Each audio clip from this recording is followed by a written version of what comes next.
何謂無常？無常就係生命來去突然，無法預料自己嘅死亡。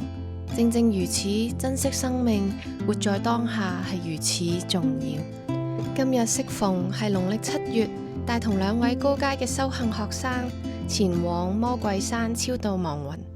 好多其實都係外國嘅軍人，曾經喺香港客死異鄉。好多亦都冇諗過當初原來會葬身喺呢一個地方。所以今日我哋嚟到係想帶佢哋走，話俾佢哋知呢個世界已經打完仗，唔需要再留喺呢個地方。希望佢哋早日輪迴轉世，有新嘅人生，或者佢哋去到該到之處往生，以及淨化當地嘅能量，不再與現世人嘅能量糾纏，減少恐懼嘅能量。希望香